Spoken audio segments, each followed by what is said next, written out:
오늘은 본문의 말씀이 어디에서 천대를 책임지는 사람이 되라라는 제목으로 아주 거창한 제목을 좀 선정해 봤습니다.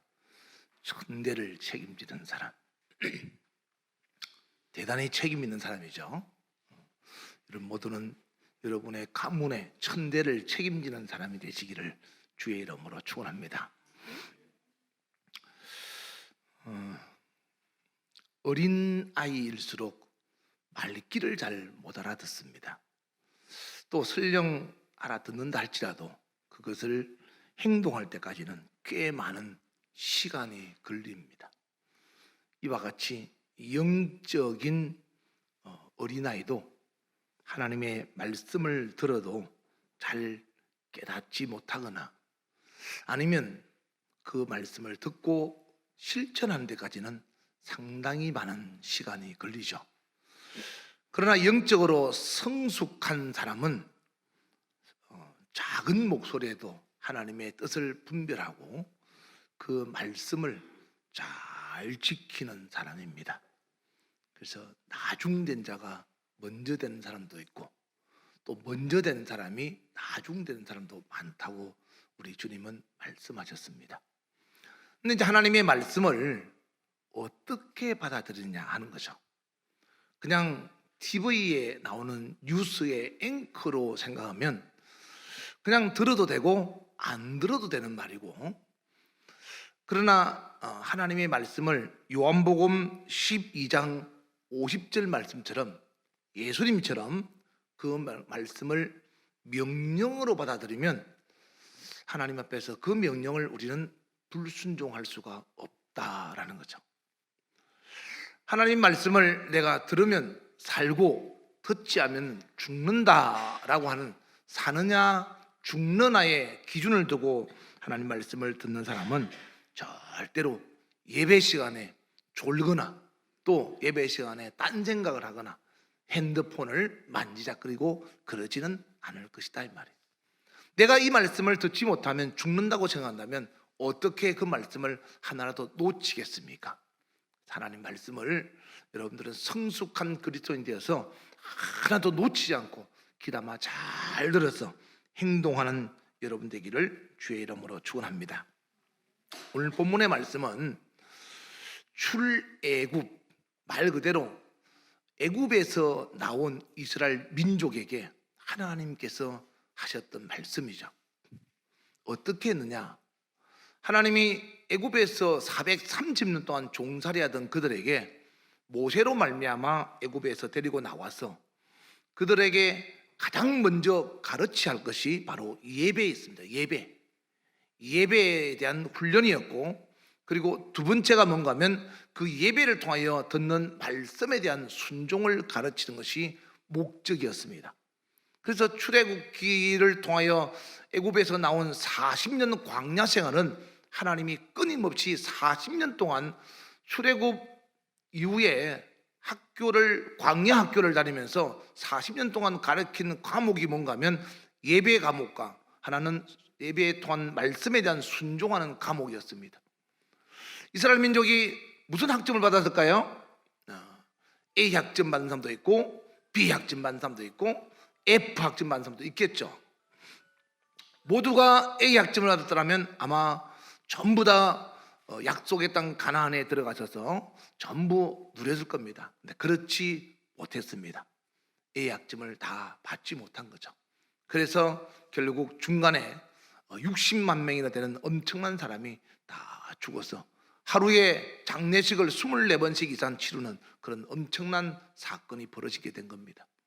왜 이렇게 됐느냐 하면 사람의 옛날의 관습, 옛날의 풍습을 하루아침에 버리기는 쉽지 않은 거죠. 저 같은 경우도 오랜 세월 동안 설이면 제사 지내고 추석이면 제사 지내고 또 연중 제삿날을 선택해서 그날에 또 할아버지, 할머니 그런 제사들을 다 지내다 보니까 하루아침에 예수 믿고 제사를 포기하는 것은 쉽지 않았다 이 말이에요. 더군다나 저희 어머니가 돌아가셨을 때 저희 아버지는 그 당시 예수를 믿지 않는 상태였기 때문에 저희 아버지가 어머니 제사를 지낸다고 할 때 자식이 하나밖에 없는 저로서는 피할 수 없는 정말로 힘든 일이었습니다. 그때마다 부대에 급한 일이 있어서 저는 가지 못하겠습니다 하고 집에 아예 가면은 안 되니까 집에 안 갔습니다. 그리고는 피했습니다.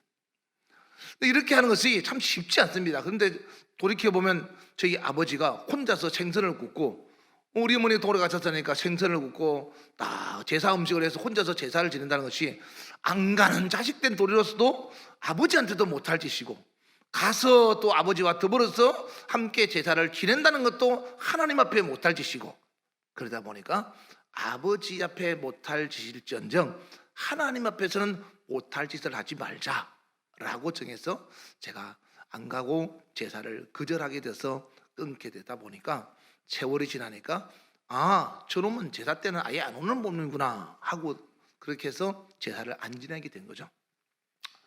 이 이스라엘 민족이 애굽에서 살던 동안 뭐 했겠습니까? 하나님께 예배드리기는커녕 애굽의 우상을 섬기며 애굽에서 이방신을 섬기던 그런 사람들이었습니다. 하나님의 택하신 백성이었지만 애굽에서 430년 동안이나 몸에 젖어있던 그 풍습을 하루아침에 버릴 수가 없더라라는 거죠. 그래서 하나님이 오늘 본문에 출애굽기 20장 4절 이하부터 하나님께서 말씀하시기를 이제부터 너희는 나를 섬기는 사람이 되어야 된다라고 하면서 이제 하나님께서 대우한 그들에게 하나님을 섬기는 법을 가르치고 있는 겁니다. 20장 4절을 볼까요? 너를 위하여. 우상은 누구를 위한 거면 우상은 자기 자신을 위해서 만들어진 겁니다. 너를 위하여 새긴 우상을 만들지 말고, 또 위로 하늘에 있는 것이나 아래로 땅에 있는 것이나 땅 아래 물속에 있는 것들을 어떤 형상 만들지 말며, 5절에 그것들을 절하지 말며 그것들을 섬기지 말라. 근데 우상에 대해서 만들지 말고 섬기지 말고 절하지 말라. 이게 우상에 대한 하나님의 명령입니다. 첫째 뭐라고요? 만들지 말라. 두 번째 섬기지 말라. 세 번째 절하지 말라. 이게 하나님이 우상에 대해서 하나님 명령하신 거예요. 왜냐하면 하나님은 질투하는 하나님인저 나를 미워하는 자의 죄를 갚되. 하나님을 미워한다고 어떻게 표현하겠습니까? 하나님을 미워하는 표현은 하나님 외에 다른 신을 섬기는 것이 하나님을 미워한다고 생각하는 거예요. 예를 들어서 보세요. 내가 우리 김원주 집사를 사랑하는 내 아내예요. 근데 김원주 집사가 방 집사를 좋아하는 거예요. 나를 사랑 안 하고. 그러면 내가 무슨 생각하겠습니까? 저 여자는 나를 사랑 안 하는구나, 나를 미워하는구나 생각하지 않겠습니까? 나를 사랑해야 될 여자가 다른 남자를 사랑하면 그건 나를 사랑하는 것이 아니고 미워하는 거다 이 말이에요. 하나님이 말씀하시기를 하나님을 섬겨야 될 사람들이 다른 신을 섬기면 그거는 미워하는 거와 같다 이 말이에요. 그래서 하나님이 이런 사람을 어떻게 하느냐 하면은 3, 4대까지 하나님이 죄를 갚겠다. 구약의 1대는요 40년이라고 되어 있어요. 시편에 보면 한 세대가 40년이면 3, 4대면 몇 년입니까? 120년 내지 160년이 되겠죠. 그러니까 최소한 100년 이상은 하나님이 그 죄를 갚겠다 이 말이에요. 그러니까 나의 행동이 내 자녀와 내 후손들에게 얼마나 많은 영향을 미치는지 중요하다는 것을 하나님이 말씀하고 있는 거예요. 반대로 6절에 보시면, 출애굽기 20장 6절에 보면 나를 사랑하는 것이 뭐냐 하면, 우리가 하나님을 사랑합니다 그러잖아요. 그 사랑이 말로만 사랑하면 안 돼요. 사랑하는 것은 싫어하는 것을 안 해야 될 뿐더러 하나님이 하신 말씀을 지키는 것이 사랑하는 것이다 라는 거죠. 예배를 통하여 말씀을 듣고 지키는 것이 하나님을 사랑하는 것인데, 그러면 1000대까지 은혜를 베풀겠다. 은혜, 헤세드라고 하는 것은 하나님이 친절을 베풀겠다, 하나님이 자비를 베풀겠다, 하나님이 복을 주시겠다 이런 말이에요. 헤세드라는 뜻은 바로 하나님의 친절, 하나님의 자비, 하나님의 긍휼, 하나님의 축복이 그게 들어있는 것이 은혜라는 단어 속에 다 있어요. 굉장히 큰 의미죠. 우리는 복 이렇게 하지만은 은혜라는 헤세드 단어 안에 그렇게 포함되어 있다 이 말. 그것을 언제까지? 1000대까지 주겠다. 그러니까 나 한 사람이 잘하면 1000대가 복을 받거나, 아니면 내 한 사람이 잘못하면 3, 4대 100년 넘게 저주를 받는 일이 생기기 때문에 내가 얼마나 중요한 사람이라는 것을 알아라 이 말이죠. 이와 같이 저와 여러분은 하나님 앞에서 참으로 중요한 한 사람이라는 것을 아셔야 됩니다. 하나님이 창세기 1장부터 11장까지는 창조의 역사를 기록하시고, 그리고 12장부터는 하나님이 택하신 아브라함부터 믿음의 사람 한 사람 한 사람을 선택해 나가죠. 그 아브라함에게, 가장 먼저 선택한 아브라함에게 창세기 12장 1절에 보시면 아브라함이 아니고 아브라함이에요. 아브라함은 큰아버지라는 말이고 아브라함은 열국의 아버지라고 나중에 이름을 바꿔주죠. 아브라함에게 이르시되 너는 너의 고향과 친척과 아버지의 집을 떠나. 아버지의 집이 뭐 하는 사람인가 하면 이 아버지 아브라함의 아버지는 데라라는 사람인데, 데라는 우상을 만드는 사람이에요. 내가 너에게 보여줄 땅으로 가거라 라고 명령했어요. 우리는 지금 하나님을 예수님을 통해서 알고 있죠. 아브라함 시대는 하나님을 어떻게 알았을까요? 어떻게 알겠습니까? 본 적도 없고 들은 적도 없는데. 그런데 들리는 목소리를 듣고 누구십니까? 나는 하나님이다. 하나님이 가라 한다고 목소리가 들린다고 여러분 움직이는 건 참 대단하지 않겠습니까? 그러면 하나님 약속하시기를 12장 2절에 보시면 내가 너에게 내 말대로 순종하면 너에게 큰 민족을 이뤄주겠다. 아브라함은 지금 자식이 한 명도 없습니다. 그런데 하나님이 말씀하신 거, 내가 네 자식 줄게. 그리고 많은 족속을 줄 거야. 그리고 너의 이름을 창대하게 해줄 거야. 그리고 너는 복이 될 거야. 복 받을 거야 하지 않고 복이 될 거야. 아브라함은 복이 될 거다. 복의 근원으로 삼겠다 이 말이죠.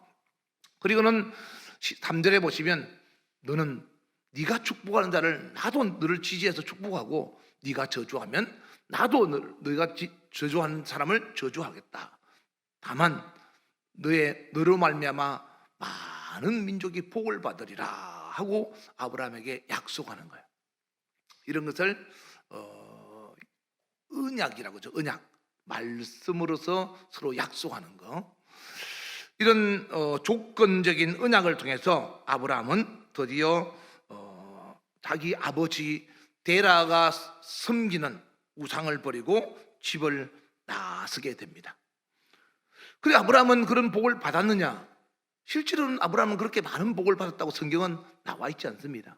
그런데 아브라함으로 말미암아 이어진 그 하나님의 약속으로 말미암아 주어진 민족의 조상들은 아브라함으로 말미암아 이삭이 복을 받고, 이삭 때문에 야곱이 복을 받고, 야곱 때문에 요셉이 복을 받고, 요셉 때문에 많은 사람이 복을 받는 역사가 하나님의 약속의 말씀대로 실제로 이루어지더라라는 거죠. 전 전에도 말씀드렸지만 시골에서 자라서 참 가난하게 자랐습니다. 그래서 전 제 힘으로 돈을 많이 벌어보고 싶어서 뭘 할까 하다가, 제가 군대 장교로 간 것도 그 당시는 군부 출신이 가장 출세길이 빨랐습니다. 그래서 돈을 많이 벌려고 출세 한번 해보려고, 그래서 군인의 길을 선택했고요. 그러다 보니까 선택하다 보니까 돈보다 명예가 더 중요하겠다 싶어서 군대 장기 복무를 하게 되었습니다. 근데 세월이 지나면서 제가 군대 생활을 하다가 하나님을 만났잖아요. 진짜 복을 받는 비결이, 이게 내 힘으로 해봐야 1년에 100만 원씩 저축을, 한 달에 100만 원씩 저축을 한다 할지라도 1년이면 1200만 원이고 10년이면 1억 2천이 되겠죠. 그렇게 모으면 이거 언제 내가 모으겠나 라는 생각이 드는 겁니다. 아무것도 없는 내 인생 출세, 내 인생 처지에. 그러다가 성경을 보니까 돈 많고 힘 있고 빽 있는 하나님을 붙잡으면, 하나님이 주시면 그보다 훨씬 더 많은 것을 주신다고 성경에 기록하고 있더라고요. 그래서 그래, 하나님을 붙잡자. 그리고는 하나님 앞에서 어떻게 하면 하나님을 붙잡고 하나님께 복을 받는 것인가 라고 제가 봤더니, 땅에 천국에서는 그건 나중 일이고, 땅에서 복을 받는 비결 딱 두 가지. 첫째, 예배를 성공하라. 하나님께 드리는 예배를 빠지지 말고 예배를 성공하라. 교회에 와서 앉아 있는 것이 아니라 예배를 통하여 하나님이 뭐라고 말씀하시는지를 잘 듣고 그 말씀을 지키면서 하나님을 예배하는 것이 교회뿐 아니라 밖에서의 삶 가운데서도 하나님을 예배하는 삶이 되어서 하나님과 늘 동행하는 삶이 되자. 하나님의 지지를 받자. 그것이 첫 번째이고, 두 번째, 하나님이 말씀하기를 네가 땅에서도 복을 받기를 원하면 10분의 1은 내 것이니 하나님께 드려라. 그러면 하늘 창고를 열어서 내가 너에게 복을 붓지 않나? 너희가 나를 시험해봐라. 하나님이 하나님을 시험해보라는데 내가 못할 게 뭐가 있습니까? 그래서 제가 10분의 1, 11조를 하나님께 드리기 시작했습니다. 이거 뭐 한 달 드린다고 금방 열매가 맺고, 1년 드린다고 열매 맺고, 5년 드린다고 열매 맺고, 그러면 얼마나 좋겠습니까? 근데 5년이 지나도 그 모양, 10년이 지나도 그 모양, 이것이 계속 11조를 드려야 되나 말아야 되나 헷갈리기도 하고, 이 돈이면 내가 다른 데 쓸 수 있는데 꼭 이렇게 해야 되나 싶은 생각도 들었습니다. 그런데 하나님은 심으면 언젠가는, 갈라디아서 6장에 보니까 심은 자가 반드시 거둔다고 성경은 말씀하고 있더라고요. 뿌려놓으면 언젠가는 열매 맺겠지. 그렇게 뿌렸더니 하나님이 때가 되니까 복을 주시더라. 제가 생각했습니다. 나는 복 못 받아도 돼. 나는 내가 살면서 힘들게 살았어. 그러나 내 자녀들만큼은 힘들게 살게 하지 말자. 내가 심은 것이 분명히 성경은 내 자녀에게 복이 된다고 했으니 내가 힘들게 살았다 할지라도 내 자녀들 대해서는 반드시 거두는 축복이 있으리라.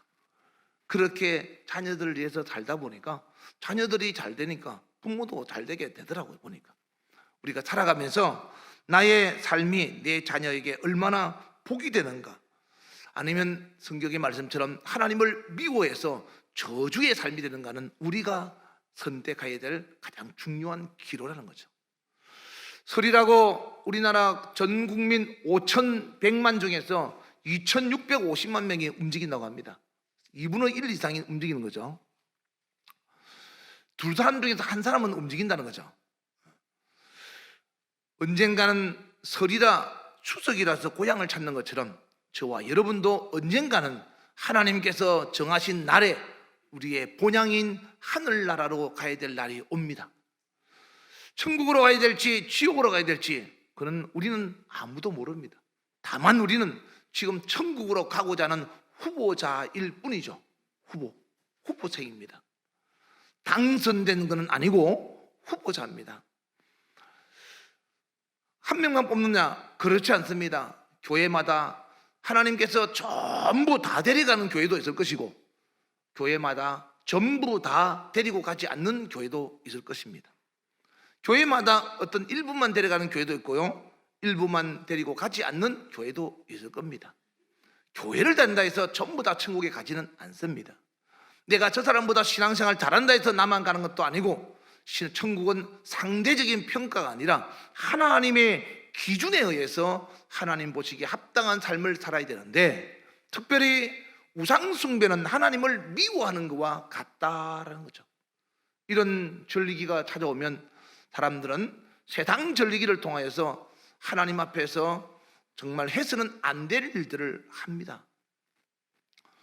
하나님 앞에서 우리가 해서는 안 될 우상숭배는 결국 하나님을 사랑하는 것이 아니라 하나님을 미워하는 것과 같다 이 말.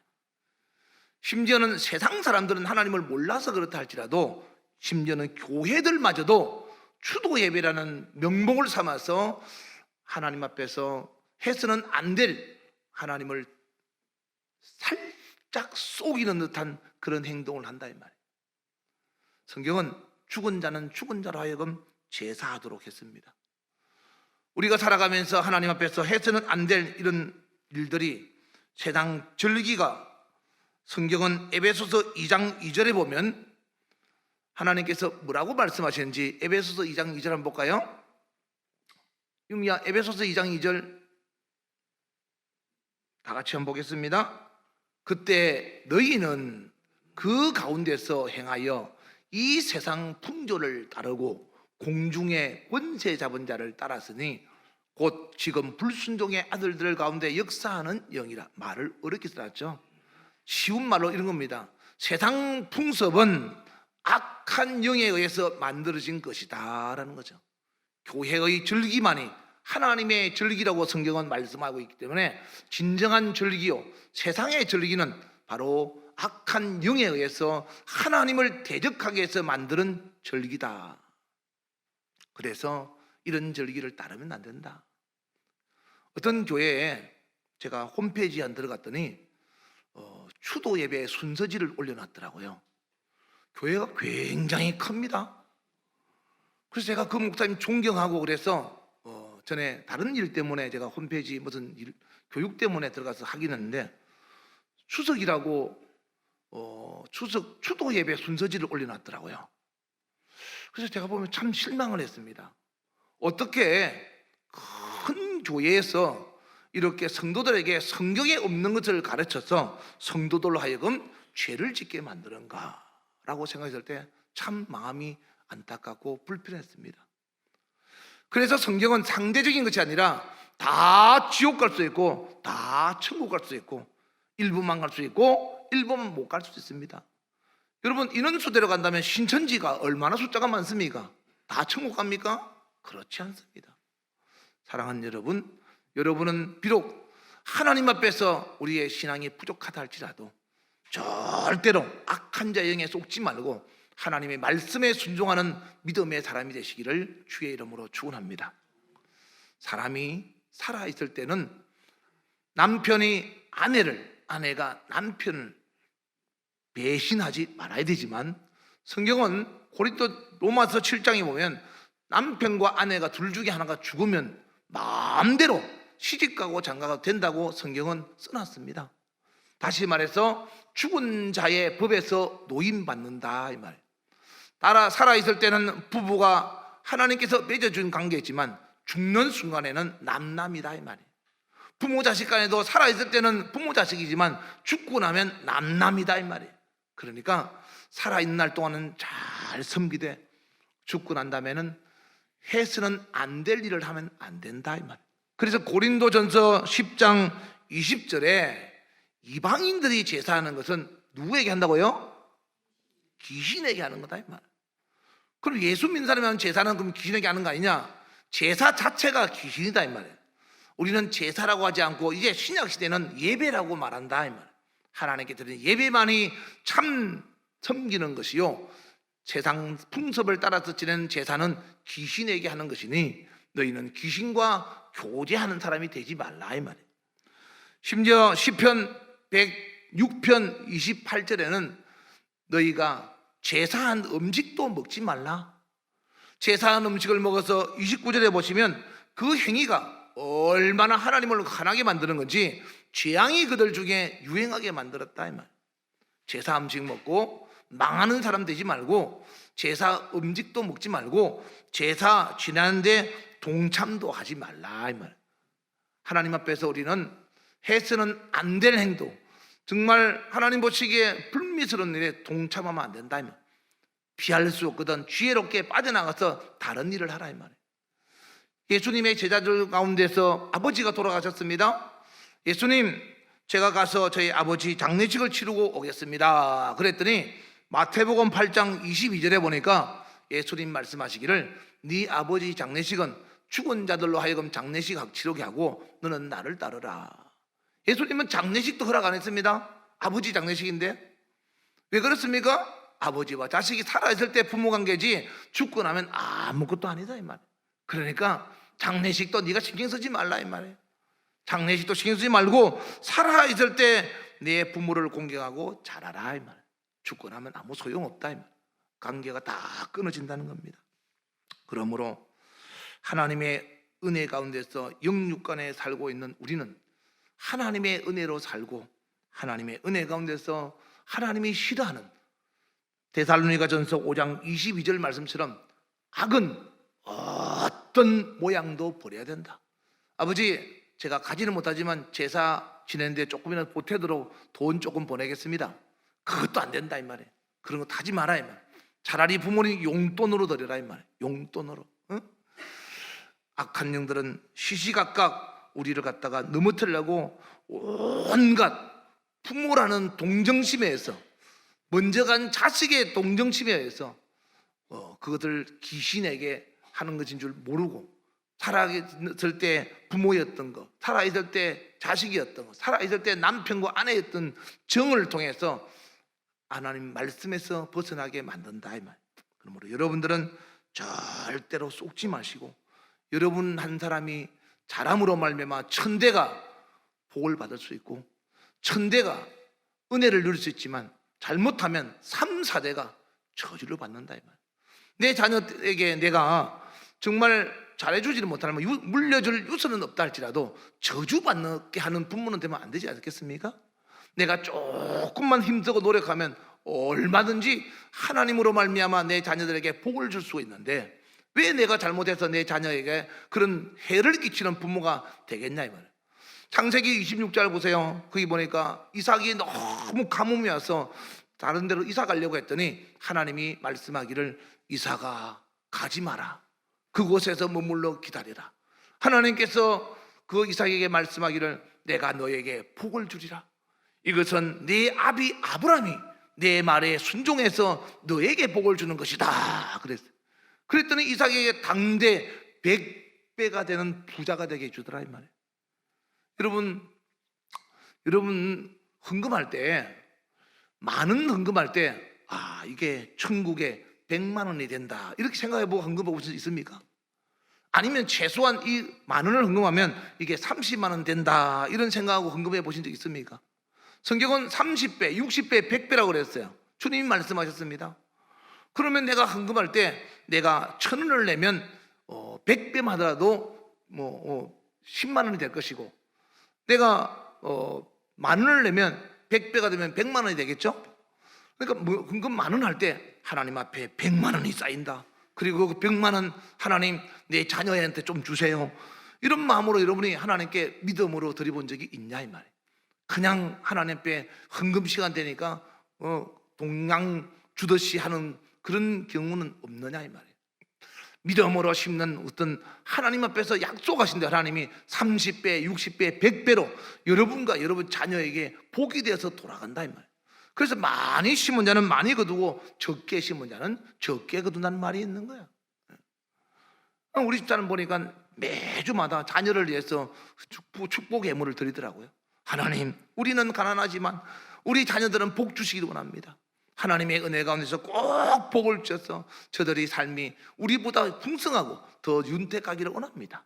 늘 하나님께 그런 믿음으로 축복의 씨앗을 심더라고요.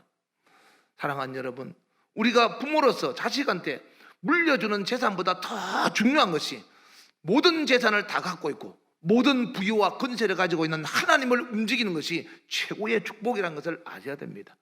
여러분이 여러분의 자녀를 어떻게 다 지키겠습니까? 그러나 하나님으로 말미암아 내 자녀를 지키게 하면 그것이 우리의 자녀들을 정말로 보호하는 것이 된다 이 말. 하나님 앞에서 여러분의 자녀가 보호받고 여러분의 자녀가 복되고 여러분의 후손이 자손 대대가 복을 누리기를 정말로 원하는 부모가 되기를 원하고, 또 여러분의 후대가 만들어지기를 원한다면 하나님을 사랑하는 자가 되라 이 말. 하나님을 사랑하는 자, 오늘 본문에 어떻게 했죠? 출애굽기 20장 6절에 뭐라고 말했습니까? 나를 사랑하는 자는 내 계명을 지키는 자까지라야 천대까지 은혜를 베푼다. 하나님을 사랑하는 사람, 곧 하나님의 계명을 잘 지켜서 말씀대로 신앙생활하면 반드시 하나님은 여러분에게 살아계셔서 복을 더하시고 지경을 넓혀주시고 환난과 근심이 없는 축복이 있다는 것을 잊지 마시기를 주의 이름으로 축원합니다.